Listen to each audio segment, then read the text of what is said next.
అందరికీ నమస్కారం అండి. చాలామంది ప్రతిరోజు పూజలు చేసుకుంటూ ఉంటారు. అయితే ఎంత పూజలు చేసినా ఫలితం రావటం లేదు అని కొంతమంది బాధపడుతూ ఉంటారు. ఎన్ని పూజలు చేసినా మా జీవితం ఇలానే ఉండిపోయింది. ఎంత డబ్బు సంపాదించినా నిలవటం లేదు. అనవసరమైన ఖర్చులు వచ్చి డబ్బంతా ఖర్చయిపోతుంది. ఇలా అనేక సమస్యలతో బాధలు పడుతూ ఉంటారు.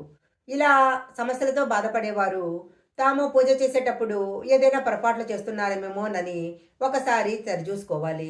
మనము పూజ చేసేటప్పుడు ఏదైనా పొరపాట్లు చేసినట్లయితే, ఆ పొరపాట్ల వలన అనేక సమస్యలు ఏర్పడతాయి. మనము జీవితంలో ఉన్నతమైన స్థాయికి వెళ్ళాలన్నా, ఎలాంటి సమస్యలు లేకుండా జీవితం ఆనందంగా సాగిపోవాలన్నా, దేవుని యొక్క అనుగ్రహము ఎంతో ముఖ్యము.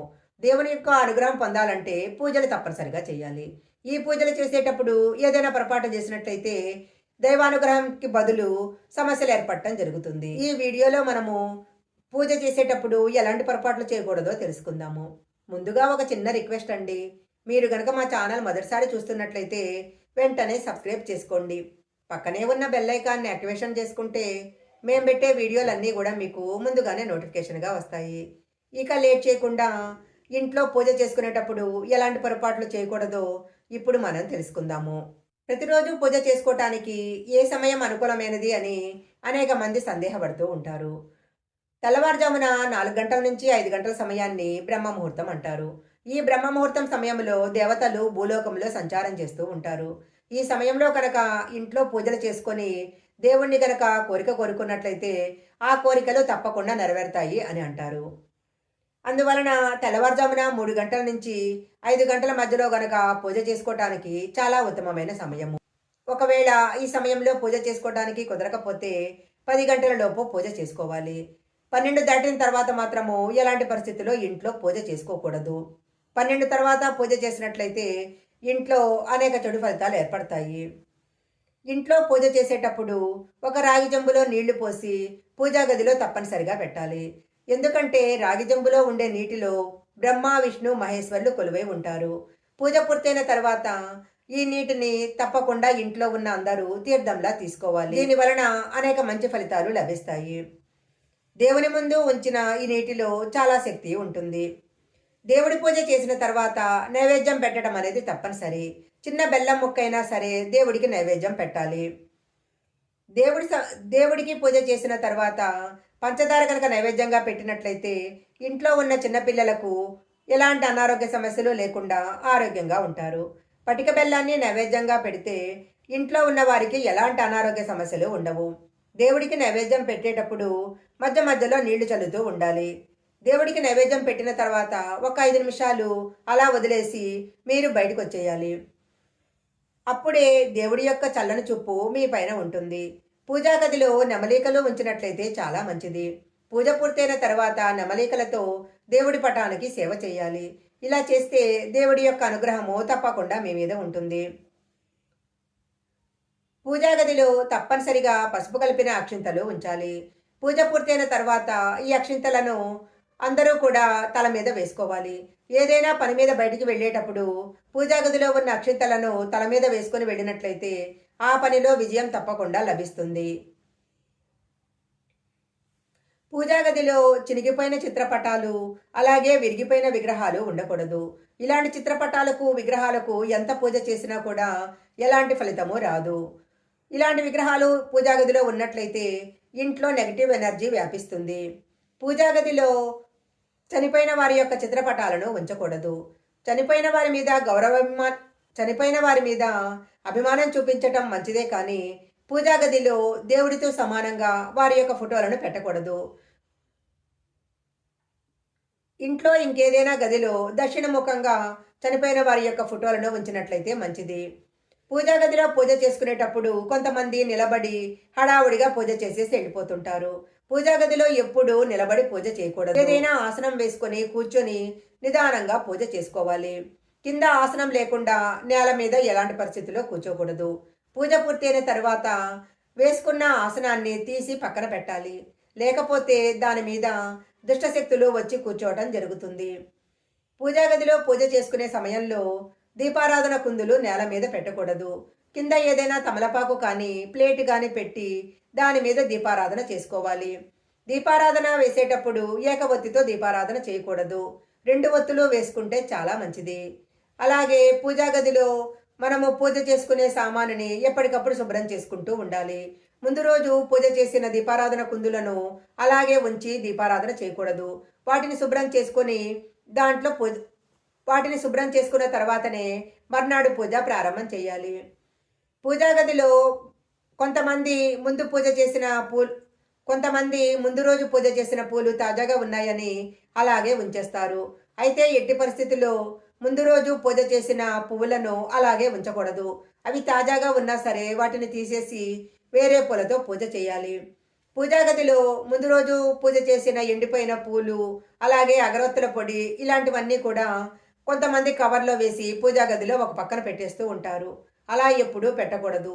ఏ రోజుకు ఆ రోజు పూజా గది శుభ్రం చేసుకొని ఆ కవరును బయట పడేయాలి. ఎవరూ తొక్కని చోట వెయ్యాలి. ఏదైనా నీళ్ళల్లో కలపటం కానీ, ఏదైనా పూల చెట్టు మొదట్లో వేయటం కానీ చెయ్యాలి. పూజా గది మనము ప్రతిరోజు పూజ చేసుకున్న తర్వాత తప్పనిసరిగా దేవుడికి హారతి ఇవ్వటము, తరువాత నైవేద్యం పెట్టటము తప్పకుండా చేయాలి. ఇలా గనక చేయకపోయినట్లయితే పూజ సంపూర్ణంగా పూర్తయినట్లు కాదు. పూజకు మీరు చేసిన పూజకు ఎలాంటి ఫలితము కూడా రాదు.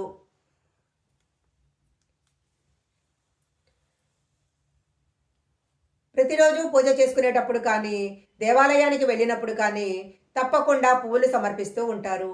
పువ్వులు లేకుండా పూజ అనేది ఎలాంటి పరిస్థితుల్లో పూర్తి కాదు. అయితే మనము దేవుడికి పెట్టే పూల విషయంలో కొన్ని నియమాలు తప్పకుండా పాటించాలి.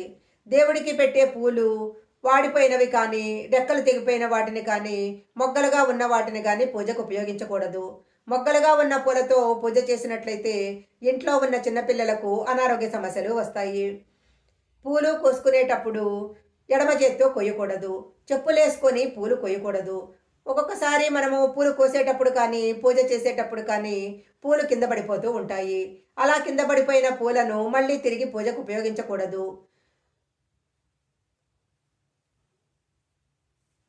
దేవాలయాలకు వెళ్ళినప్పుడు దేవాలయంలో ఉన్న చెట్ల నుంచి పూలు కోసి అవే పూలను దేవుడికి సమర్పించకూడదు.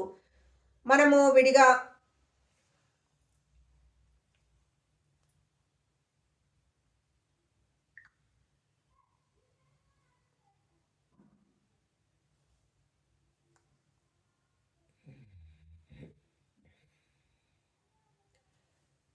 మల్లె పువ్వులతో దేవుడిని పూజ చేసినట్లయితే అనారోగ్య సమస్యలన్నీ తొలగిపోతాయి.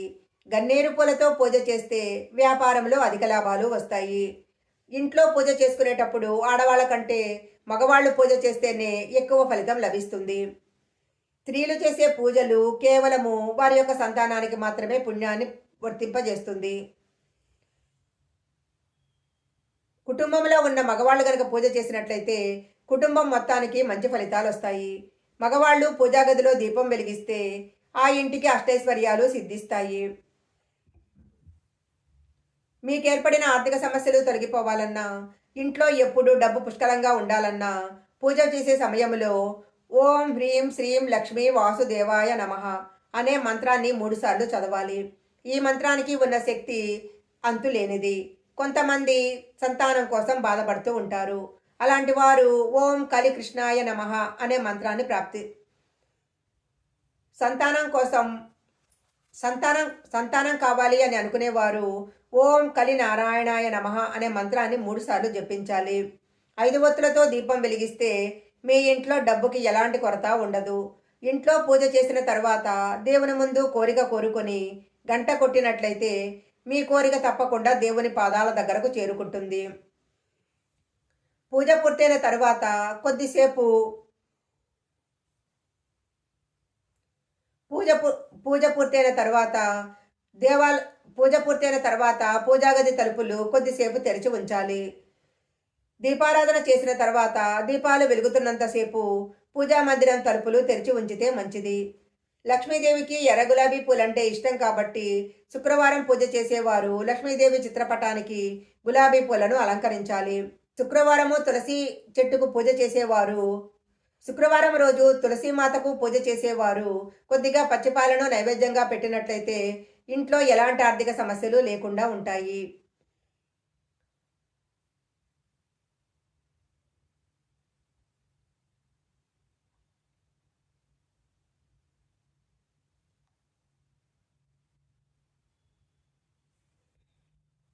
కొంతమంది వాళ్ళకి ఎప్పుడు బుద్ధి పుడితే అప్పుడు దేవుని పటాలు శుభ్రం చేస్తూ ఉంటారు. అలా ఎప్పుడూ చేయకూడదు. శుక్రవారము, మంగళవారము దేవుని పటాలు అస్సలు శుభ్రం చేయకూడదు. శనివారము శనివారము దేవుని పటాలు శుభ్రం చేస్తే చాలా మంచిది. దేవుని పటాలు శుభ్రం చేసేటప్పుడు దేవుని ఫోటోలను నేల మీద పెట్టకూడదు. కింద ఏదైనా వస్త్రాన్ని పరిచి దాని మీద దేవుని పటాలను పెట్టాలి. దేవుని పటాలు మొత్తం శుభ్రం చేసిన తర్వాత పూజా గదిలో గంగాజలంతో శుద్ధి చేసి ఆ తర్వాత పటాలన్నీ కూడా యథాస్థితిలో పెట్టుకోవాలి. దేవుని పటాలు శుభ్రం చేసి పూజా గదిలో పెట్టిన తర్వాత తప్పనిసరిగా దీపారాధన చేయాలి. ఈ వీడియోలో చెప్పిన విధంగా పూజ చేసేటప్పుడు ఈ పొరపాట్లు చేయకుండా ఉన్నట్లయితే మీకు తప్పకుండా మంచి ఫలితాలు వస్తాయి. ఈ వీడియో కనుక మీకు నచ్చినట్లయితే లైక్ చేయండి, షేర్ చేయండి. ఇలాంటి మరిన్ని వీడియోల కోసం మా ఛానల్ సబ్స్క్రైబ్ చేసుకోండి. పక్కనే ఉన్న బెల్ ఐకాన్ని యాక్టివేషన్ చేసుకుంటే మేము పెట్టే వీడియోలన్నీ కూడా మీకు ముందుగానే నోటిఫికేషన్గా వస్తాయి. మరొక మంచి వీడియోతో మళ్ళీ కలుసుకుందాం.